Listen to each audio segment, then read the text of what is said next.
from the UK, broadcasting around the world. You're listening to the Mic Drop Club, hosted by Douglas Hamandishe. Message received. You do not need to know what you need. Just engage with the podcast feed. Providing weekly insights into cool stuff we've read, saw, did, or heard about what made us say, wow, eureka, damn, nothing is off limits. If it motivates and inspires you to reach your goals, then it shall be discussed. Featuring guest interviews from high performers and people of influence, and weekly awards for the best mic drop moment. This podcast is guaranteed to leave you pumped up for the week ahead. Don't just live life. Make life boom.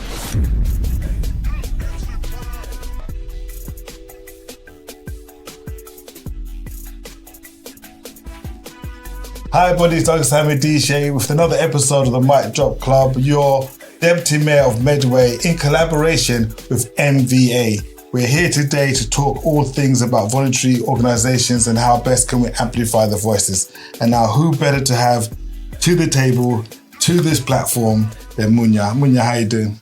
I'm very well. Good. As you know, very well. This has been something that we try to cook up for a little while. So how have things been going with yourself, your organisation? And first and foremost, tell us a bit about yourself. Oh, yeah. Fascinating. Thank you for being here. Quite exciting. So Munya, I work for Medway and Swale Health and Care Partnership. And what do I do? I'm involved with people. Everything I have done for probably the last 2 decades is about working with people to get to that next step in life, whatever that is. A lot of it has been around skills development, and mostly with young people.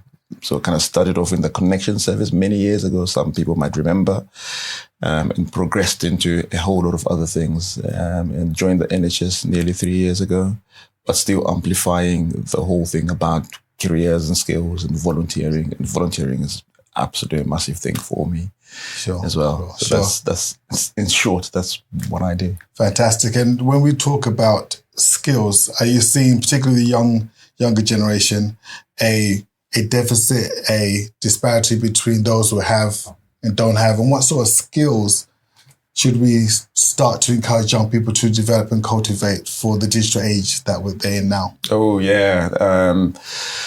I think it's probably less about the disparity. I think it's about access, for young people, not knowing what is available, what's out there, what the world of work is. And in the world of work, in this case, also includes volunteering. And I think that, for many adults and young people, it's just not knowing what the world of work actually looks like, working in an environment. Even my own kids, when you say, go to work, so what do you do? Yeah. What are you doing? What does the work look like? If you got desks, if you got computers, when you work from home, what's the difference? And then you say, I've been on calls all day. What do you mean? Yeah. What are you doing? Yeah. So in terms of skills, I think really it's about knowing what's out there and how do people realize what they're good at, and how do they, follow that step to whatever that next step might be.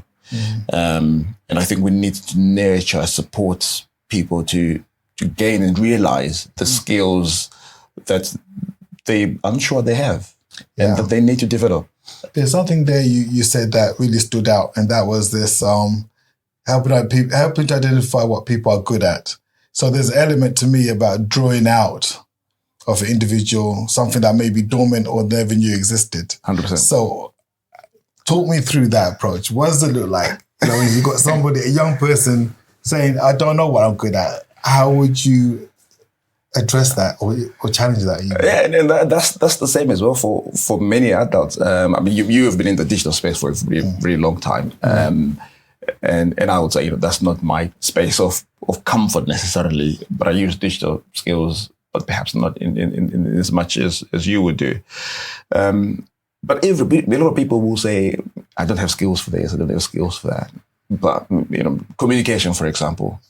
And we are, as people in the world of work, we are sometimes very guilty about asking, are you good at communication? But what does communication mean? It might be the eye contact that we're having, the handshake that we have, the way you write a message on your phone, etc. And that's part of communication. So it's breaking it down for anyone is right. So you think you don't have skills, but what are the things you like doing?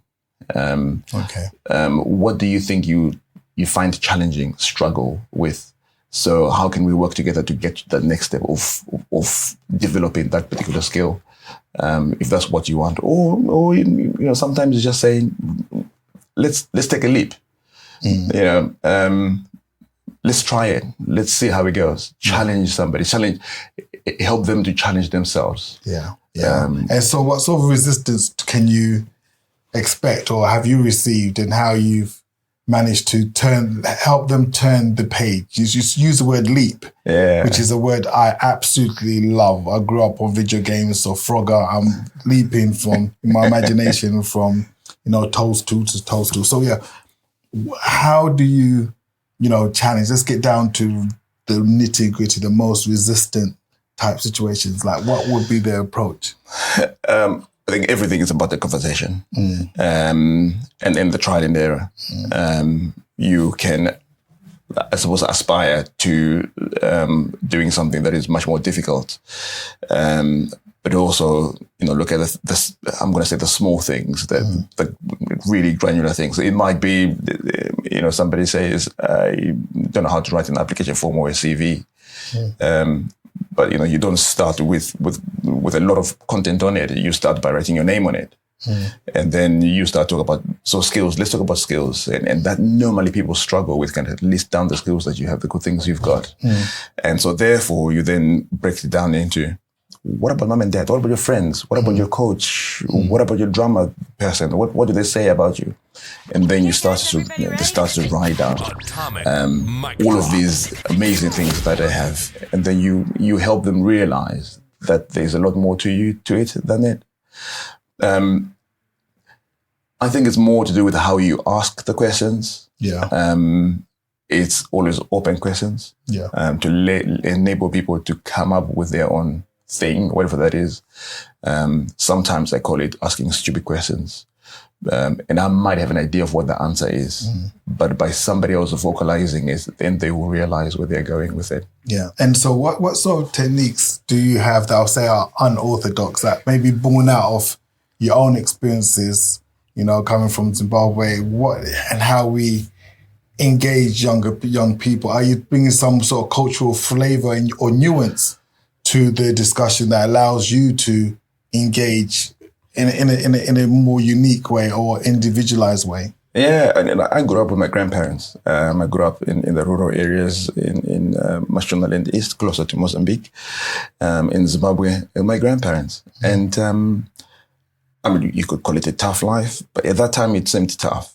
But what I learned from it, the way they used to communicate and help me in my life, was really amazing. So the work ethic, if you call it. So before you went to school, we had to make sure we've taken the cows out, we've made sure everything is on point, and never do things in halves. That was really important, and that's what I suppose.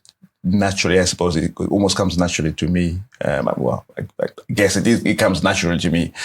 I think it's about taking the interest in people. Yeah. So when I was a little bit younger, in my late teens, I worked in hospitality. You might remember Chicken Inn. I worked in hospitality, and hospitality is about people. Yeah.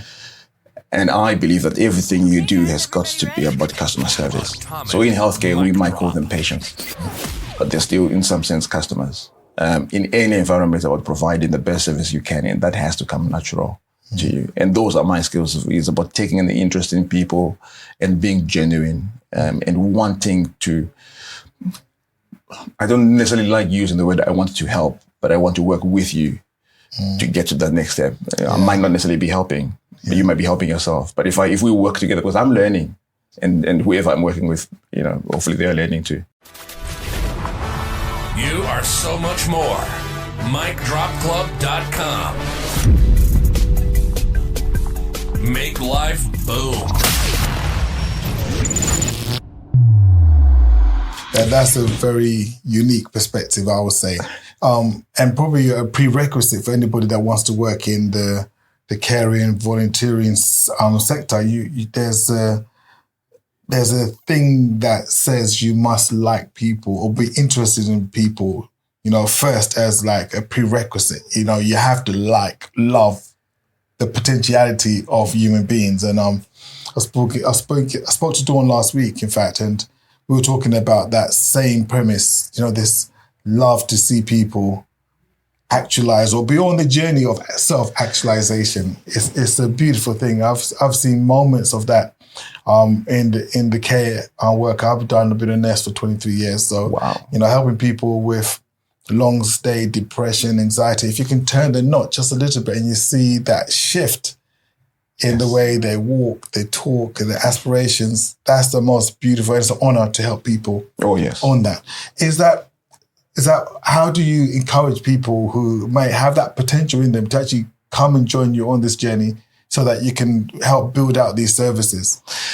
So in healthcare, in terms of jobs, we say at the least there are 350 job roles in healthcare, in NHS specifically. There is a job role for anyone out there, regardless of your specific job title interest. I am not driven by job titles. Earlier on, we were talking about skills development, and that is really important. I think for us in healthcare, people really just need to realize that whether you are in digital space, which you are interested in people, which generally I think the population is, you can use those skills in healthcare. And I think we need people to just think that whatever you think you are interested in, you might use that in healthcare. So, for example, something called pets as therapy.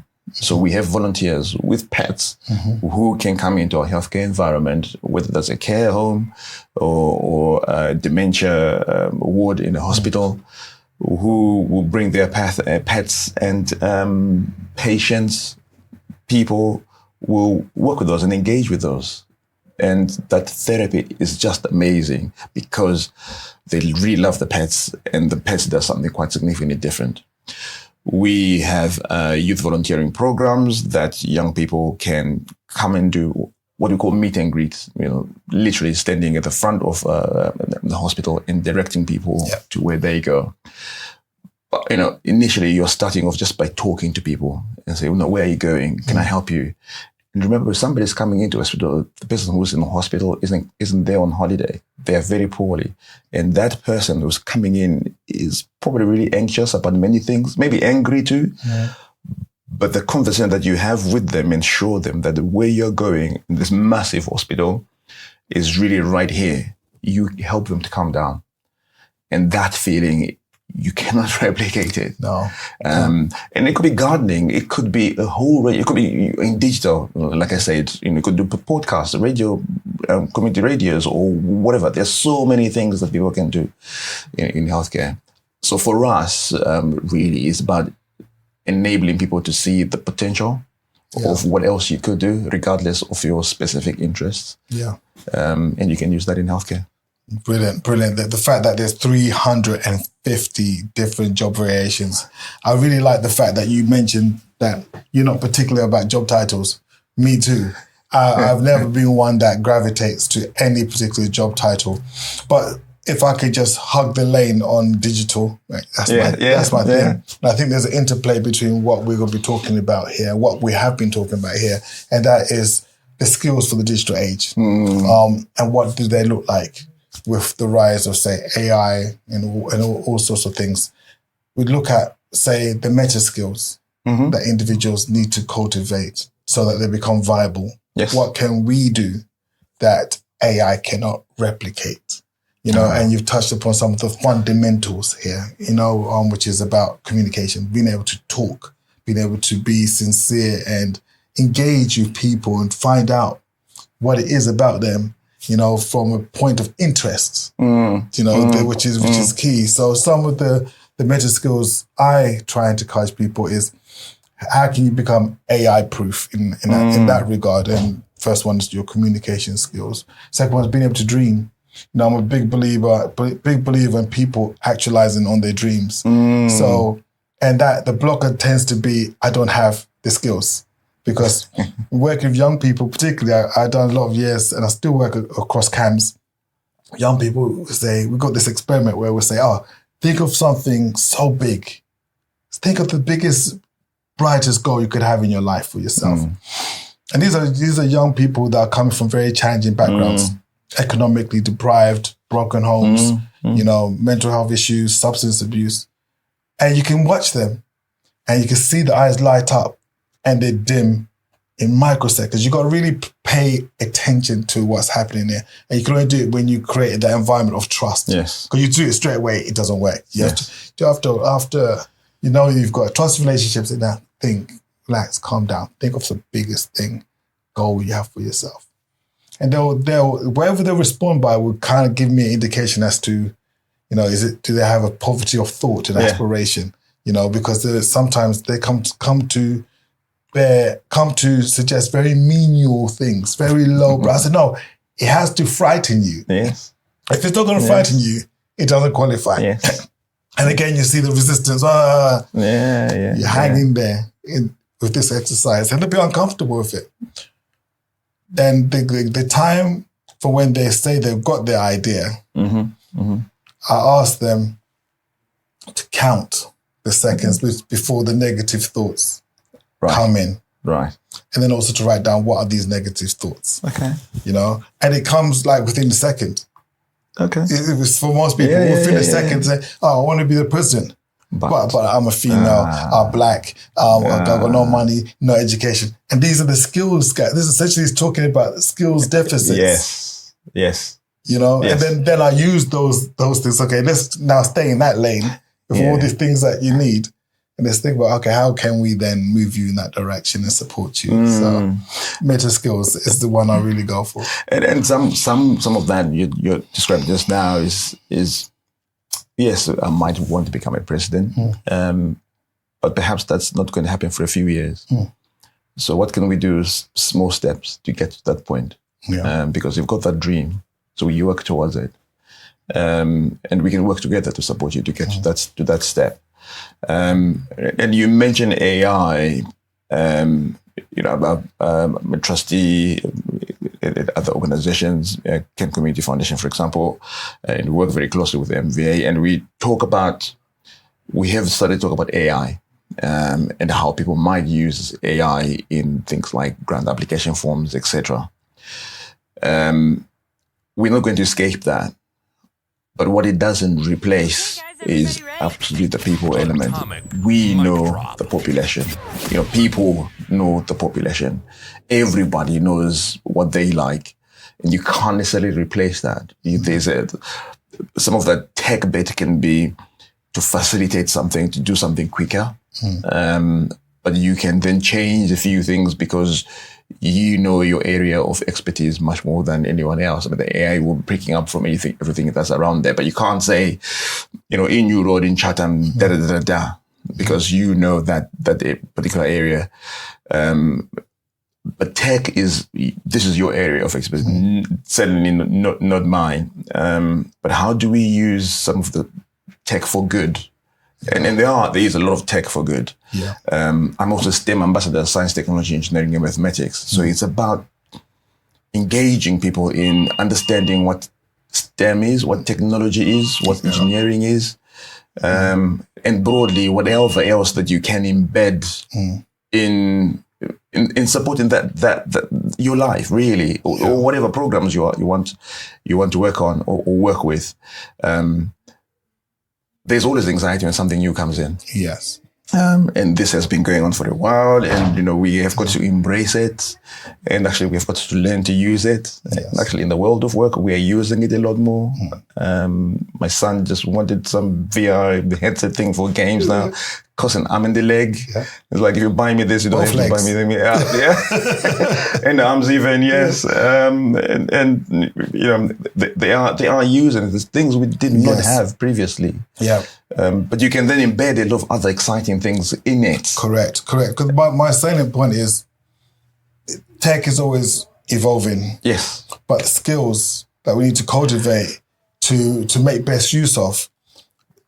Any piece of technology should be viewed as a co-pilot, as a way of supporting you to do something. So what do you want to do? Yes. So it's just a co-pilot, and it will speed up certain processes that you might think are menial. That's what it's for. So again, I keep pushing.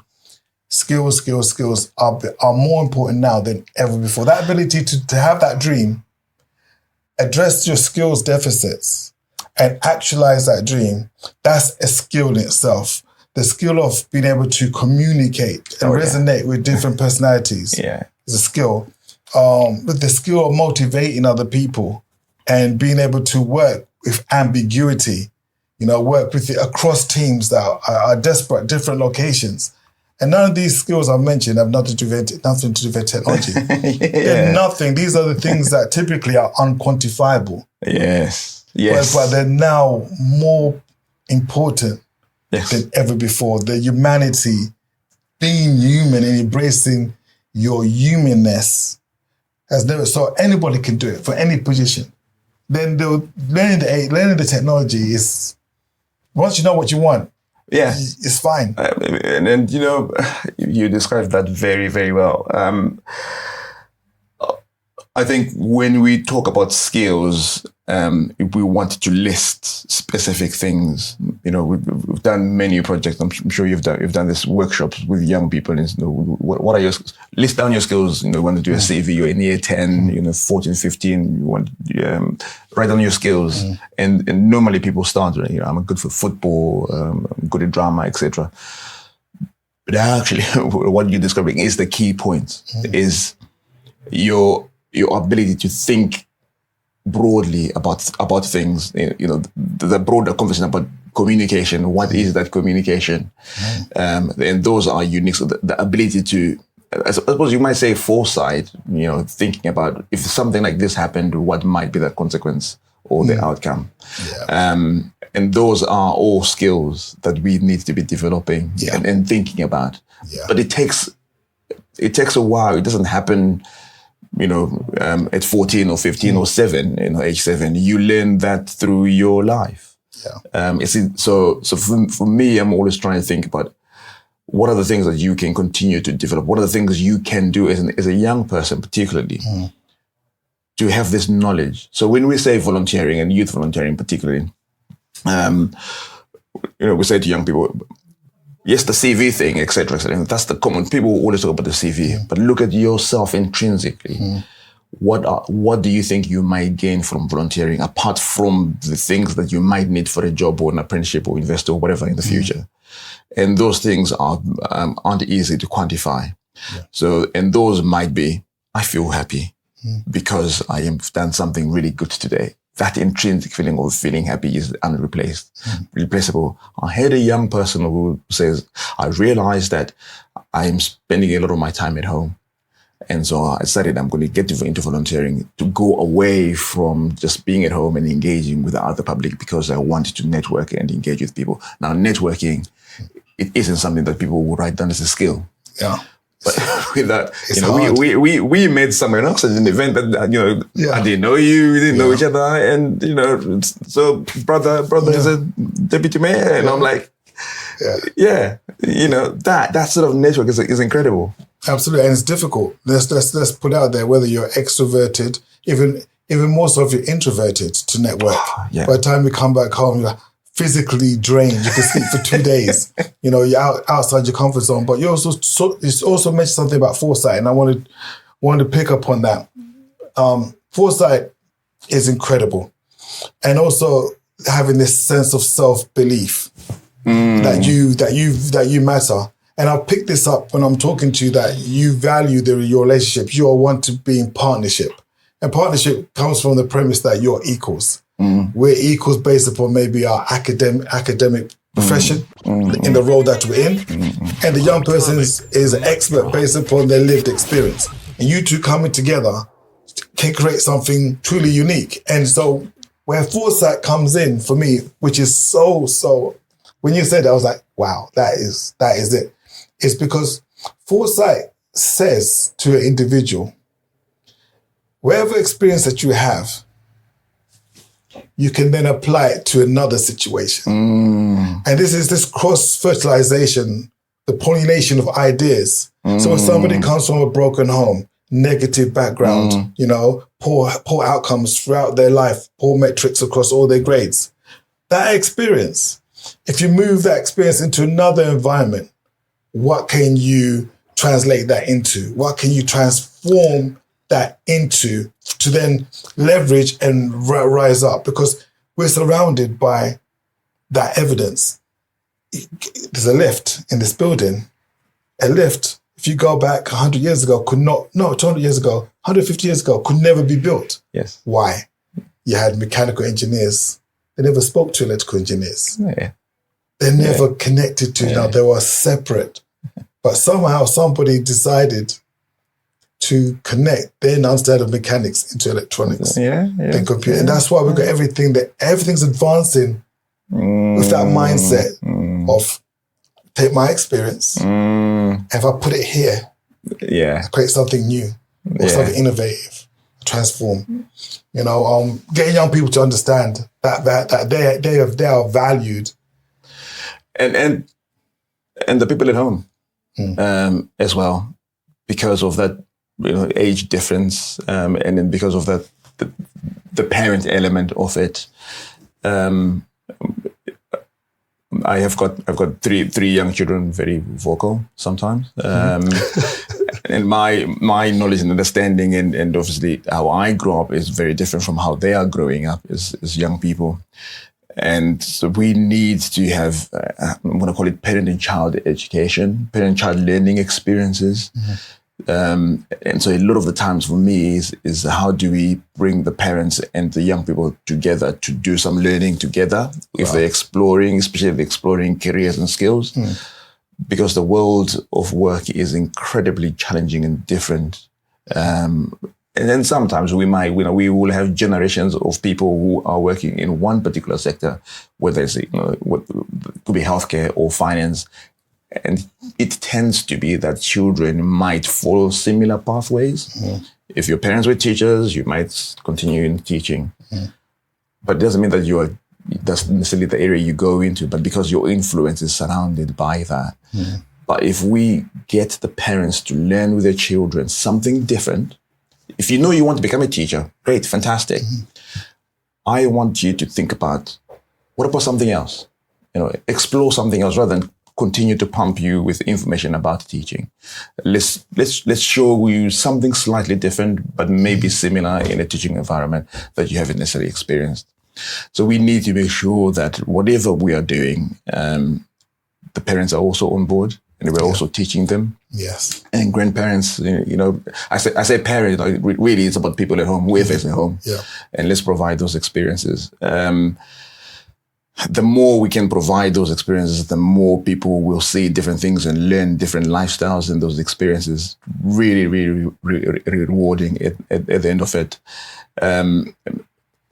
Young people in care, you know, really need to make sure we're providing these opportunities. Absolutely. Absolutely. Young people who look after people at home. Yeah. There are a lot of those. What experiences are we providing for these young people? And those with, you know, special educational needs or disabilities as well, you know, we need to be taking the same people with their parents or the people at home as well to experience a lot of this. And we should, and which we do. I mean, the society, obviously, we live in, we are sometimes quite quick in putting people in kind of the silos and not seeing people as individuals. And so, you know, for me, it's about conversations with somebody. What are you interested in? Where do you see your life? Yes, absolutely. And let's work with you to get to that next step of your life. Do you struggle to achieve your goals or to find your purpose in life? Why waste your time dreaming when you could be fulfilling your biggest, boldest, brightest goals? Tune in to the Mic Drop Club and listen to guest speakers and people of influence as they reveal their secret techniques to help you to get to your dreams and goals and turn them into reality. Tune in to the Mic Drop Club, where the secrets behind achieving extraordinary results are shared weekly with your host, Douglas Hamandishe. Great. And on that note, we must say in Medway, we are proud as a council to be subscribing and encouraging. And in fact, we've actually stated that Medway is going to be taking people that have had caring experience as a protected characteristic. Good. Before the CQC and any other statutory organisation have made that call. Wow. Anyone that has come through a caring experience is a protected characteristic. And because we do know that's the stigma people go through in life, knowing that they've got a cared experience, so that is going to turn the dial. Because I guess what we're saying here is we can influence at different levels. It's important to create that environment as leaders. Parents are leaders. Create a safe environment for children to strive. One thing I can testify to is, you can probably agree with this as well, with your children. These are the most technologically advanced children that's ever existed. Yes. Has ever 100%. existed. They're grappling with things that all of humanity since the dawn of time have not grappled with. Yes. That's why it's all about self-determination. Who am I? What do I exist from? What do I exist for? That's why we've got the rainbow flag. People are actually now in the position in life where they can actually have that fundamental question. Because children are not being bred as cattle to cultivate the land, to bring the food. Don't have to do that. Metaphorically speaking, so they can ponder these real deep philosophical questions. Like, what is it all about? Who am I? What do I like? So these are things that we, as leaders, have to create an environment to support them whilst they're going on that journey. And we have to go on that journey with them, because we were built for a different time. I could not thrive in the time that they're in now. I was built for the time I was born in 74. So I'm built for that era. But I'm constantly trying to adapt. And this whole notion of being able to embrace change, if we as leaders struggle with change ourselves, there's something about being the change you want to see in this world, right? It's a call to other leaders, challenge yourselves as well and see how it feels like, and write down how you're feeling, learning something new. Then that way you can connect to other people that have to make fundamental changes. If you can't do it, how can you then ask other people to do? And this is the way I drive home. I always drive home this way. This is where I want my tea to be made. This is the way. And you can't make any changes yourself, but you expect to influence change. I mean, we really fascinating. This change, we talk about people at home, parents, etc. And I think the couple of things. Again, I'm going back to the young people, and with Lisa at MVA, we were talking about a mentorship program, trustees, and getting young people as part of that mentorship program with trustees as well to engage with that. And I find, you might call it diverse mentoring, where you've got the leaders being meshed with young people to learn from one another. Because what we are trying to develop is adult leaders, if you like, people my age, your age, in that leadership position and making decisions for our future generations, but we're not necessarily working with them. And therefore, by bringing those young people in, either as part of our boards or trustees, we make sure that we are listening to their voices now, because they have got a vision of what they want their life to be. And why should we not have them to create that vision with us, rather than us sitting up there thinking that this is what they might need? And we need to think about how we do that in our leadership. And equally, the second point is embedding some of this in the education system, in the curriculum. And again, a lot of the work that I've been trying to do is, certainly from a healthcare perspective, is embedding healthcare in every subject, because we've got this 350 job roles. If you bringing it into context, that's what I mean. And by that, I'm not talking about messing with the curriculum. But if somebody is doing, I don't know, they're talking about AI in a lesson, and the teacher is amazing at delivering what the delivering is, bring us you guys, the experts, into that curriculum for one point or that module, and you can talk about your experience of how technology is influencing what's happening now. So you're not necessarily teaching the lesson, but you're bringing the context of how that AI is happening in the classroom. The teacher is fantastic at teaching the content and etc. That's available, but their expertise might be limited because they're not in the industry. And we can do the same in any subject area. Again, I'll go back to healthcare because that's the area that I'm in. We can have, they might be doing something on blood transfusion.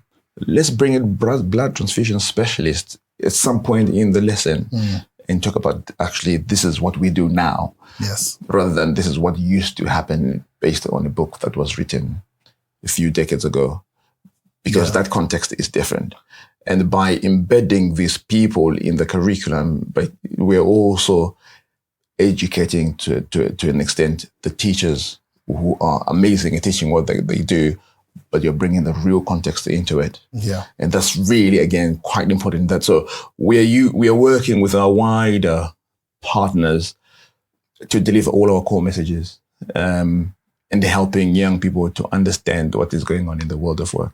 And maybe funny, one of the things we can be doing is engaging people into projects. So again, we talk about we think this is best, but what are your views, young people? This, and my thinking is, what's the challenge? The challenge we have is, if we think of volunteering, is we might not have enough young people volunteering. So let's get a group of young people to try and work with us on the solutions to get more young people to volunteer. Brilliant. Do you want? No, brilliant. And just to add to that, maybe there's an opportunity for young people to get more engaged with Medway. We are doing our local plan consultation as we speak. Yes. And that's going to set how we live, work and play, where we build, where we don't build, where we have educational hubs, where we have youth centres. All those things, the air that we breathe, is all going to be encapsulated in our local plan. So that's something that young people should actually engage with early. Even as volunteers, we're actually going on a road show. It's been going on for the last 3-4 weeks already.